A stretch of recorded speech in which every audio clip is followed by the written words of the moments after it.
Hello there. I hope you're having a great day today at Birchwood GMC. Coach Jamie here, back with the second half of my mystery shop.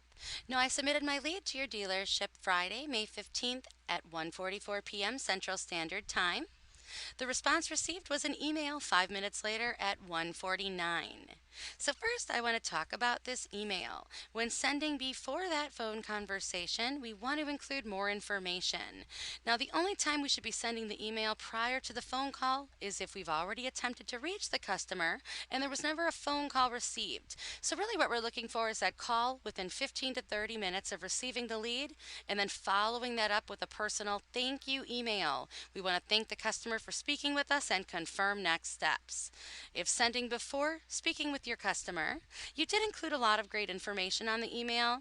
It was received in my inbox. You also do have a clearly defined subject line, which is fabulous. In addition to that, you do a great job here validating the customer's choice.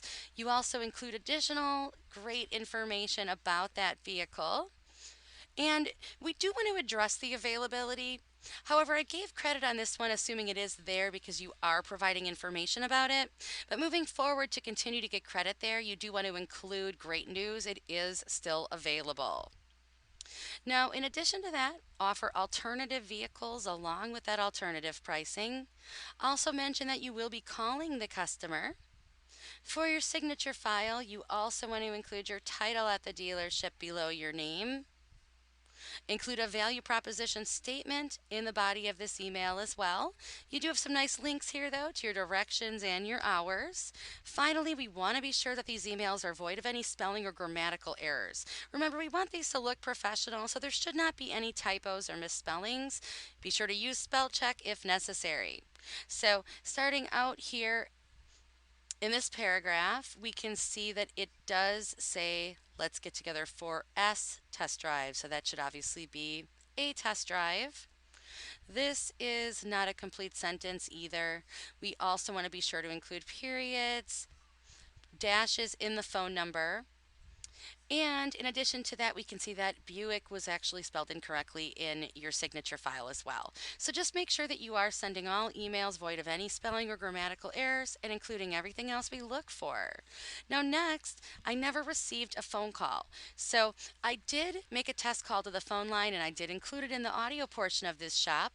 However, I just want to take a moment here to show you my call tracking. So first, here's the lead that was originally sent to your dealership, and we can see the phone number used was 431-800-4130. Next, taking a look at the call tracking site on the 15th when the lead was sent, and scrolling up here, we can see the only call that was made was this test call that was placed to the phone line on Monday before disabling it. Again, the phone line was working. We can see here that the phone number was entered correctly. So just be sure that you're always reaching out by phone to get your customers on the line as well. Remember, this gives your dealership that advantage over the competition. We want to reach out within 15 to 30 minutes of receiving that lead and then send a follow-up email.